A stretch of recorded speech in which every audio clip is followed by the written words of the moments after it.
उनके शब्दों से सारे वैदिक मंत्र निकल रहे थे। उनकी जीभ पर जल के देवता वरुण देव थे। उनके भौहों पर विधि विधान तथा उनकी पलकों पर दीन रात थे। उनके मस्तक पर क्रोध, उनके होठों पर लालच है राजन।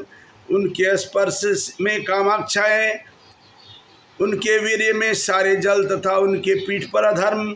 उनके अद्भुत कार्यों या पगों में यज्ञ की अग्नि, उनकी छाया में मृत्यु, उनकी मुस्कान में माया और उनके सारे बालों पर औषधियाँ लगाए लताएँ थी। उनकी नाड़ियों में सारी नदियाँ, उनके नाखूनों में सारे पत्थर, उनके बुद्धि में ब्रह्मा जी देवता तथा मान ऋषिगण, उनके सारे शरीर तथा इंद्रियों में सारे चराचर जीव थे। इस प्रकार बलि महाराज ने श्री भगवान के विराट शरीर में प्रत्येक वस्तु को देखा।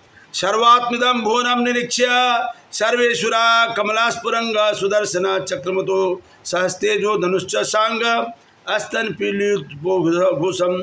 हे राजन, जब महाराज बलि के समस्त असुर अनुयायियों ने पूर्ण पुरुषोत्तम भगवान के विराट रूप को देखा, जिन्होंने अपने शरीर के भीतर सब कुछ समा लिया था, और जब उन्होंने श्री भगवान के हाथ में सुदर्शन चक्र नामक सुदर्शन चक्र को देखा जो असह्य ताप उत्पन्न करता है, और जब उन्होंने देखा कि उनके धनुष की कोलाहल पुलटंकार है, तो इन सब के कारण उनके हृदयों में विषाद उत्पन्न हो गया।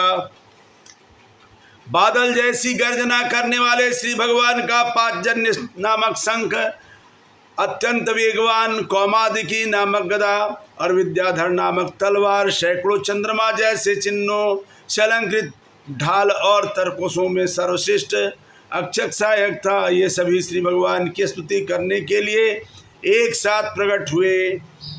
सुनंद तथा अन्य प्रमुख पार्षदों के साथ विभिन्न लोकों के प्रधान देवों श्री भगवान की स्तुति में चमकीला मुकुट, बाजूबंद तथा चमकदार मकराकृत कुंडल पहने हुए थे। श्री भगवान के वक्षस्थल पर श्रीवत्स नामक बालों का गुच्छा और दिव्य कौस्तुभ मणि थे।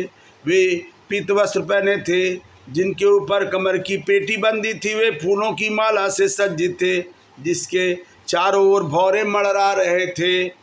हे राजा, इस प्रकार अपने आप को प्रकट करते हुए अद्भुत कार्य कलापों वाले पूर्ण पुरुषोत्तम भगवान ने अपने एक पग से संपूर्ण पृथ्वी को और अपने शरीर से आकाश को और अपनी भुजाओं से समस्त दिशाओं को ढक लिया।